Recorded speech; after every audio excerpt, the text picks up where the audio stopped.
தலைவரான Pope Francis உடல்நலக் குறைவால் வாட்டிகனில் இன்று காலமானார். அவருக்கு வயது 88. அர்ஜென்டினாவை சேர்ந்தவரான போப் பிரான்சிஸ் கடந்த 2013ஆம் ஆண்டு கத்தோலிக்க திருச்சபையின் தலைவராக தேர்ந்தெடுக்கப்பட்டார்.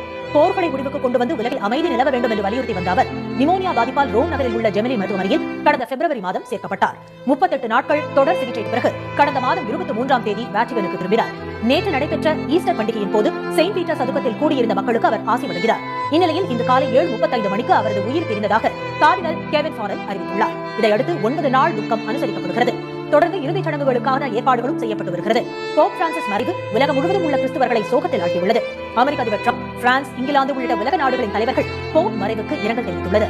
உலகெங்கிலும் உள்ள லட்சக்கணக்கான மக்களால் இரக்கம், பணிவு மற்றும் ஆன்மீக தைரியத்தின் கலங்கரை விளக்கமாக எப்போதும் நினைவு கூறப்படுவார் என பிரதமர் திரு மோடி தனது இரங்கல் செய்தியில் குறிப்பிட்டுள்ளார். நாடாளுமன்ற எதிர்க்கட்சி தலைவர் திரு ராகுல் காந்தி உள்ளிட்ட தலைவர்களும் மறைந்த போப்புக்கு இரங்கலை தங்களது எக்ஸ் வலைதள பக்கத்தில் பகிர்ந்துள்ளனர். முதலமைச்சர் திரு மு.க. ஸ்டாலின் வெளியிட்டுள்ள இரங்கல் பதிவில் அன்பு, அமைதி, கருணையும் ஒடுக்கப்பட்ட மக்கள் மீதான அவரது கருணையும் அரவணைப்பும் கத்தோலிக்க மக்களையும் தாண்டி அவர் மீது நன்மதிப்பையும் மரியாதையையும் ஏற்படுத்தியது என தெரிவித்துள்ளார். போப் மறைந்த 15 முதல் 20 நாட்களுக்கு உலகம் முழுவதும் உள்ள 80 வயதுக்கு கீழே உள்ள 135 கார்டினல்கள் கூடி புதிய போப்பை வாக்களித்து தேர்வு செய்யும்.